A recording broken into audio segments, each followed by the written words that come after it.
friend of mine suggested that I should do a video blog or a vlog, and I was thinking about it. I'm thinking, you know, I'm a video guy. I do it day in and day out. But what am I going to talk about? Is it going to be something very focused on one subject, or just whatever's on my mind that day or at that moment or whenever I get a thought? So I figured instead of being locked into one subject, I'd kind of call it Random Thoughts.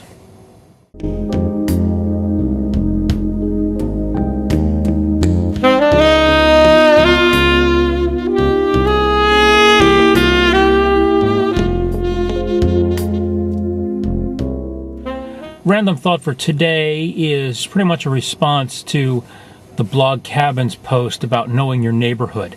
I've been blessed, I guess, with a pretty good sense of direction. I can always basically tell which way I'm facing, and I know how to get there from here.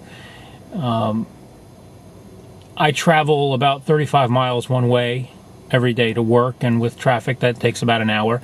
But I've varied my route because basically you get bored of seeing the same landscape the whole time.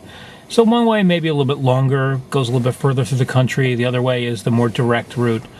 And but I really thought back when Jay mentioned that back in the 80s when I was a TV newsboy, I started working in Scranton, Pennsylvania. Now I was a little familiar with the area because that's where my parents were born and raised, but I didn't really know my way around. And I remember every night after work, after the 6 o'clock news, I would get in my car and I would just drive different ways, trying to find my way back to the apartment. I was living upstairs from my grandfather at the time, and I would just, I would take the direct route to North Scranton, or I would go up into the hill section, East Scranton, and work my way back, find my way. And my aunt had told me that, Greenridge Street is the route to everywhere. That basically went from across the valley, from Dunmore to North Scranton, where I was staying at the time. So if I found my way to Greenridge Street, I could get there.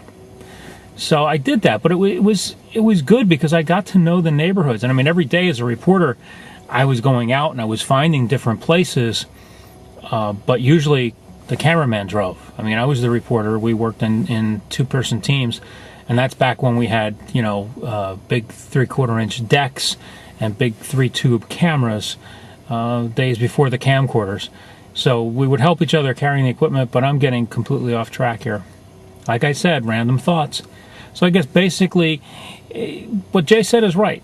Get out, go a different way. You'll see something that you may not have seen before, you may not know existed. Get out there and experience your neighborhood. That's the random thought for today. Random enough?